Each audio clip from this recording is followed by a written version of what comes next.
Hello, my name is Molly Faye Burke, and I'm going to teach you a little bit about alphas. So alphas are basically a tool that you can use to easily sculpt patterns and textures and stamps and such into your model. So you can see here I have a basic cube 3D just to make the patterns show up more easily. And I've also subdivided it a couple times so that the textures actually show up. So you'll look on the left, depending on your interface. For me, it's on the left. You'll see this box. It says alpha off. So if you click on that, you'll see a bunch of different, what look like brushes. And some of them are shapes, and some of them are textures. We're going to look at this star first because I like stars. And we're going to actually start with dots because when you open the program, that's what shows up first. And we're going to keep the tool on standard for now. So I'm making the brush pretty big so you can see. And if you just draw, you can see a star. And you can do them one at a time like this, or you can drag and make a line of stars. And you can see that that's actually translated into a texture on the cube.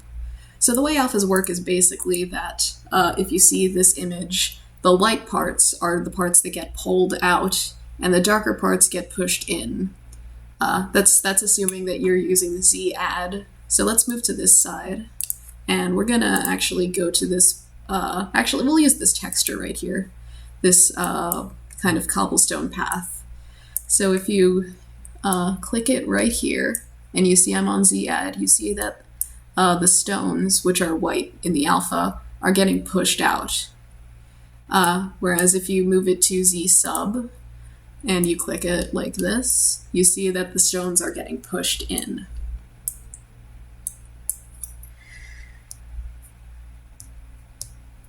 So we're gonna actually look at some other strokes that you can use for alphas.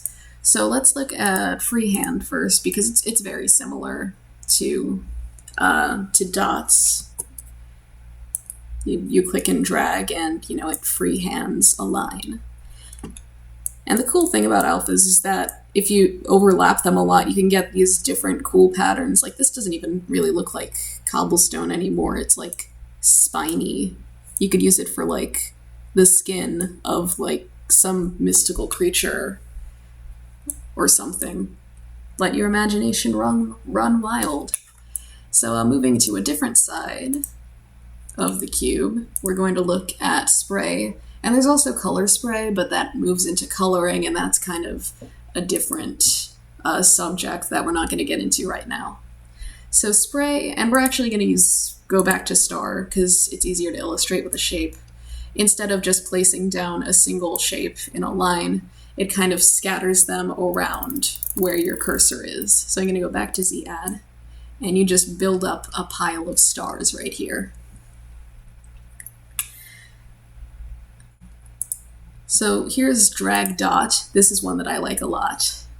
As opposed to drag, where if you click and drag, it makes a line of stars. Here, if you click and drag, it just makes a single star, and you can let go wherever you want to place it.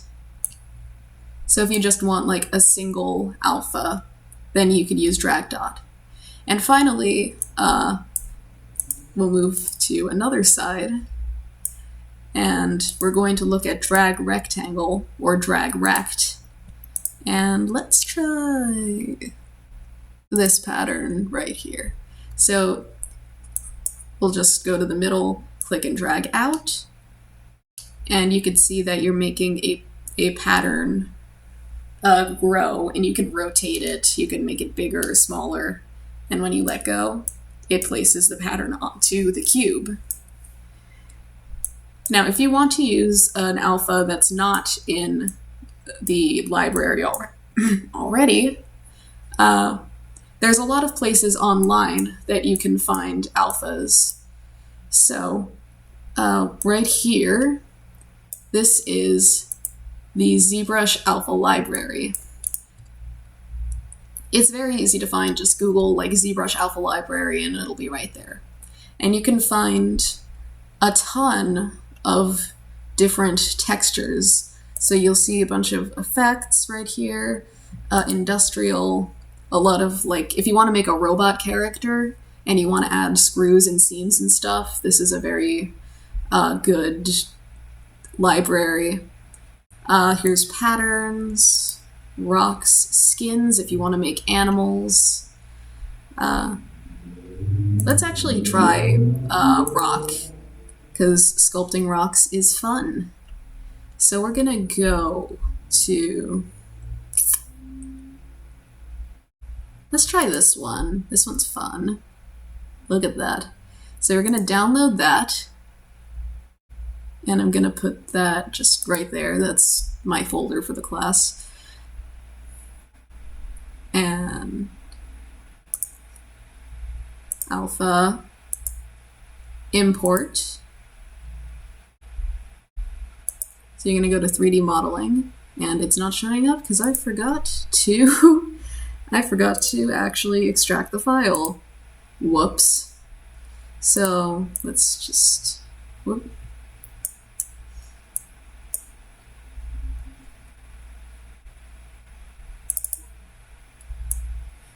So you can see right here it's a PSD, and you're gonna want this to be a PSD. You can even use your own images, like if you want, as long as it's a PSD and it's in black and white. So now that we have actually, extracted it, alpha, import, and let's go here. Is this the one okay. Right, so now I was still on drag rectangle, click and drag out, and you can see it imported the pattern. And it looks a little funky, actually, but it did make the pattern. So finally, on the last side of the queue, we're gonna go back to a simpler shape. Let's go back to the star, and we're gonna try using alphas on different tools, because we've been using standard this whole time. But if you use, say, let's try magnify. That actually looks very similar. Hang on. Let's try spiral.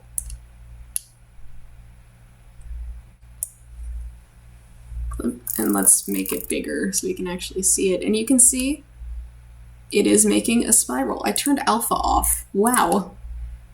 Spiral stars. Whee! So that was basically a brief overview of alphas. Have a great day!